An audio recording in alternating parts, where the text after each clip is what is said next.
Hello there again. I am Blessed Sugan. Thanks for making time with us here on Connect Africa on the JoyNews channel, coming to you live from the capital of Ghana in Accra. Many are continuing to count their loss after a catastrophic event, flooding, which happened in Mozambique, displacing over 60,000 people while claiming over 100 lives. We're live in Mozambique, getting the latest, plus finding out how citizens are coping. Also, our focus is on the U.S. President Donald Trump, who says he plans to resolve the dispute over Ethiopia's Grand Renaissance Dam as he engages Egyptian President El-Sisi on the sidelines of the World Economic Forum in Davos. But the question is, will the two feuding parties ever come to the table to resolve the controversies? We'll look at all of that and more here on Connect Africa. Stay with us. But first, we'll give you a wrap of some of the major stories making the headlines across Africa. Details remain unclear following surprise U.S. airstrikes targeting militants in Nigeria, as Washington and Abuja offer slightly different accounts of the operation. The strikes, which were reportedly delayed by U.S. President Donald Trump to coincide with Christmas, also drew reports that the United States did not follow through on plans to issue a joint statement with Nigerian authorities. Both countries have confirmed that the attacks targeted groups linked to the Islamic State, but neither provided immediate details on which of Nigeria's numerous armed factions were struck. To collaborate, we have actually shared information with some of them to attack key terrorist targets, but it's very different than it was even 2 or 3 years ago.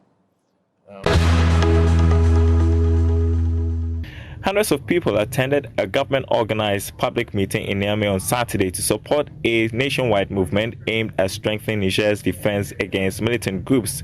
President of Niger, General Abdurrahmane Chiani, described the country's territories as crisis-prone areas of endemic conflict, where violence has become a persistent social dynamic passed down from generation to generation.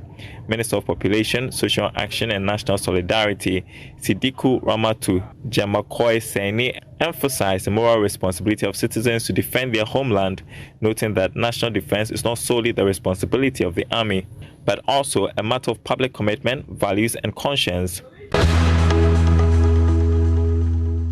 Libya has signed a 25-year oil agreement with France's Total Energies and US-based ConocoPhillips, involving more than $20 billion in foreign investment. Prime Minister Abdul Hamid Debba announced this at the Libya Energy and Economy Summit in Tripoli on Saturday. The deal, signed through Waha Oil Company, a subsidiary of Libya's state-run National Oil Corporation, is expected to increase the country's oil production capacity by up to 850,000 barrels per day. According to the Prime Minister, the agreement could generate more than $376 billion in net revenues for Libya over the duration of the contract. And then also to focus on the brown fields as part of the production enhancement, and hopefully by getting both going simultaneously, we'll be able to increase the oil production. The United Nations has expressed grave concern after a senior military leader in South Sudan reportedly urged his troops to target everyone, including children, the elderly, and civilians in opposition-held areas. Deputy Army Chief General Johnson Oluni made the call while addressing his Agwelek militia ahead of their deployment to parts of Jonglei State, where forces aligned with former Vice President Riek Machar have captured several areas in recent weeks. The South Sudanese military has ordered all civilians, United Nations personnel, and staff of other aid agencies to evacuate 3 countries in Jonglei State ahead of the planned operation against opposition forces.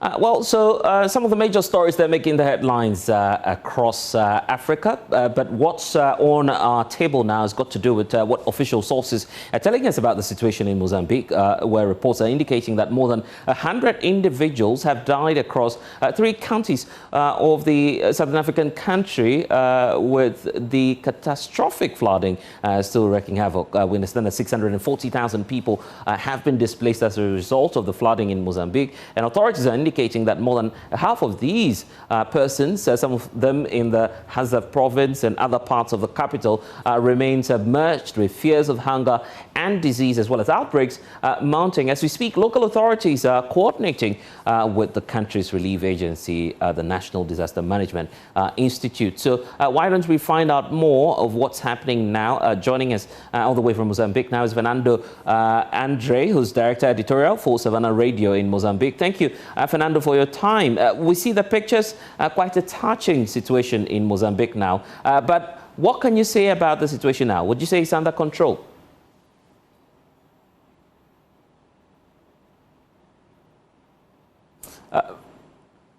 Fernando, kindly unmute so we can hear the points you're sharing with us. I was just asking about, what we're seeing on the screens now. Obviously, the National Disaster Management institutions are all coming to the aid of individuals who've been affected. I'm asking, what the latest is and what more you can tell us from Mozambique where you are now, Fernando.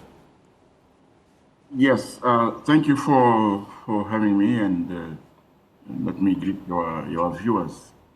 Well, the situation is quite complicated because of the heavy rains that have fallen in Mozambique since the 8th of January. It has been raining in central Mozambique, in southern Mozambique, and the authorities now, by Thursday last week, they said that 122 people could have died as a result of the flooding in different parts of the country. The point is that many of these people were found unawares, and it's most likely that there might be many other people, that could have died, and that will be found out when the waters finally recede. All right, I get the points there, but which areas have been largely affected? And let's get into the death toll as well. The claim is that it could go higher, right? Yes, because a lot of places are still flooded, and it is believed that in those areas, some people may have been caught. Some people went on top of their houses, but because some of those houses will have collapsed, then it might be that those people will have drowned. But the areas that are severely, the most affected areas are Marrakech, which is just 30 kilometers north of the capital, and Gaza province, which is also in the south of the country. So those are the most affected areas on the banks of the Limpopo River, which flows from South Africa to Zimbabwe and then into Mozambique. I see. How about officialdom and the authorities in Mozambique? What kind of assurances have they been giving? Probably working in tandem with, relief agencies just to help out, at least solve the crisis that many are facing now in Mozambique. Well, the Mozambican government has been, overworked because they have to provide transport relief for people who are caught in the waters. They have to provide helicopters. They have to provide boats to rescue those people, and then they have to house those people in temporary shelters, and not just house them, but also feed them and clothe them. So it's a lot of support that is needed, and I think the Mozambican government is working very closely with the United Nations to see how that support can be provided. Yeah, and in just a few seconds as we go, what are the projections in terms of the weather forecast, and what kind of warnings are they giving citizens now? Well, this is typical rain season in Mozambique. It goes from November to March, and it's not just the rain by itself, but it's also a cyclonic season. So there might be cyclones coming. It depends on the weather patterns that are building up on the Indian Ocean. But it's still a very difficult period, and it goes up to March, as I have said. Well, our thoughts are with the people of Mozambique now. Fernando Andre, Director, Editorial Savannah Radio in Mozambique. Thank you for sharing some perspectives with us on what's happening in Mozambique. On now to Davos, US President Donald Trump says he aims to resolve the dispute over Ethiopia's Grand Renaissance Dam, the largest hydroelectric project on the Blue Nile, which was commissioned by the Ethiopian government last year. The dam has been celebrated by many Ethiopians who say that this will be a key intervention to ensure the country's energy security, but its operation has drawn strong objections from Egypt and Sudan, who view the project as a serious threat to their water supplies. And so at a bilateral meeting with the Egyptian President Fattah el-Sisi on the sidelines of the World Economic Forum in Davos, the US President Donald Trump says that the United States has helped finance the dam and that multilateral talks would take place to bring the two parties to the negotiating table.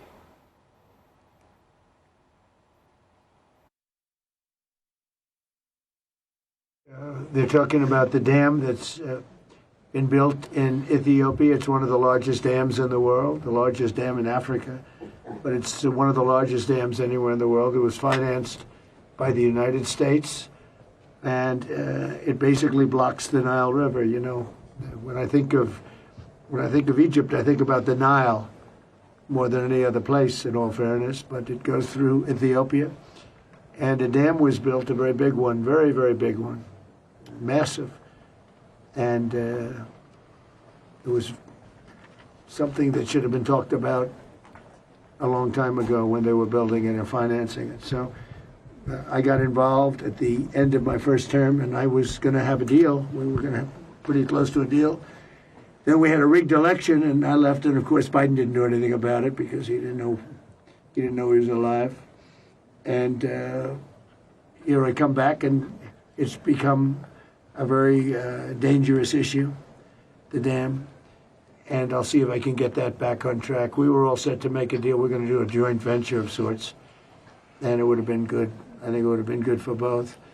But it's a dangerous thing. They built a dam where somebody's not getting the water that they are supposed to get and that they've gotten for 1 million years, and all of a sudden the water flow is blocked by a very massive dam. I wouldn't be happy about it. And, you know, you have a very strong leader in the president. And I hear you have a strong leader in Ethiopia, too. I don't know him as well as I know you, but he's a strong guy.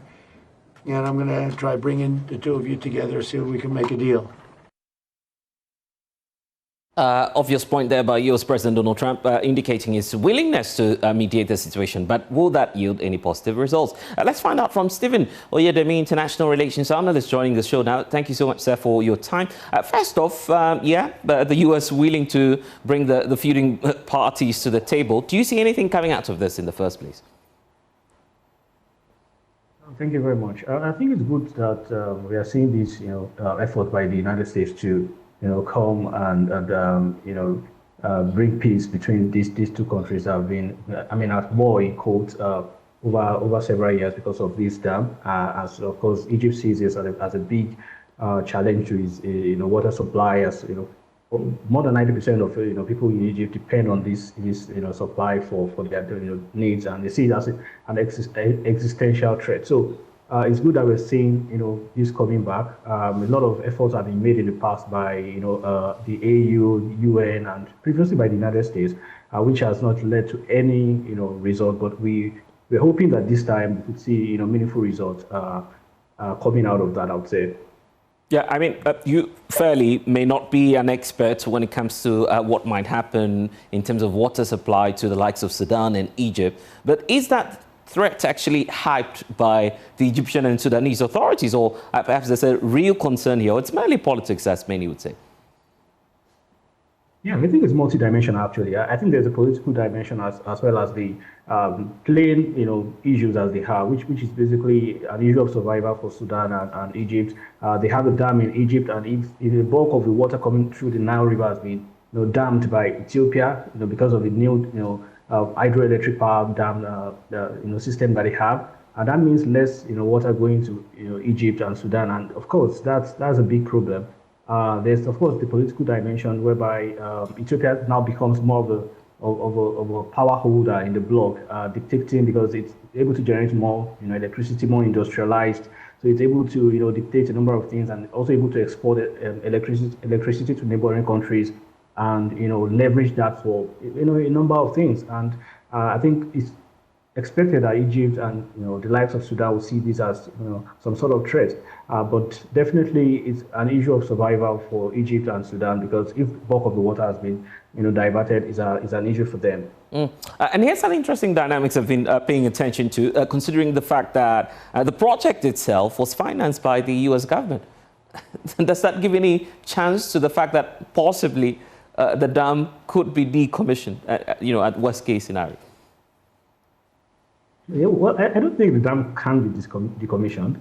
I think the issues will be resolved at some point, as long as the two leaders of these countries, and of course maybe including that of Sudan, are able to come to like a water sharing formula that works for everyone, particularly during the times of drought. I think this project is very important for Ethiopia.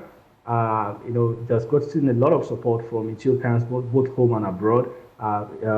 When they were trying to raise funds to build this project, even Egypt prevented, or lobby for the World Bank not to support this project. And even the fact that President Donald Trump talking about U.S. support to this project is minimal. Much bulk of the support for that project comes from within Ethiopia. It became a national pride for a lot of Ethiopians, because they wanted to see the light of the day on that project, and that came to pass, and they were able to put it to work last September. So I think at some point they will be able to get some come to a common ground, but we'll wait to see that.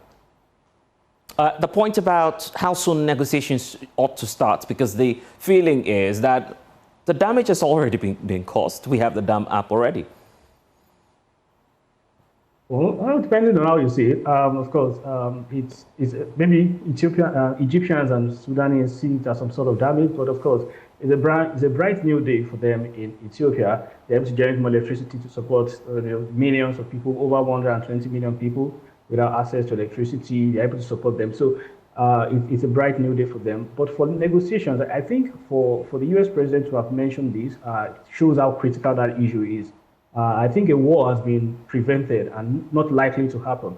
But however, these rivalry and contention is still there that needs to be resolved, and of course to ensure that countries down the River Nile are able to sustain themselves with adequate water supply. So I think the negotiations, we could expect negotiations to start very soon, in a matter of weeks, some weeks to perhaps 2 months, showing how critical this issue is, and of course the interest it has gained from world leaders. Yeah, and your take on this controversial subject in the context of what's happening, African solutions to African problems.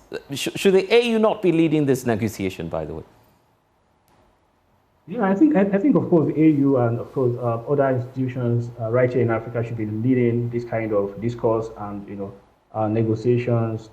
But unfortunately, their efforts have not led to any meaningful result. I'm aware they've tried in the past, as well as even the UN. But unfortunately, this seems to be a sensitive issue, of course, for both countries in question.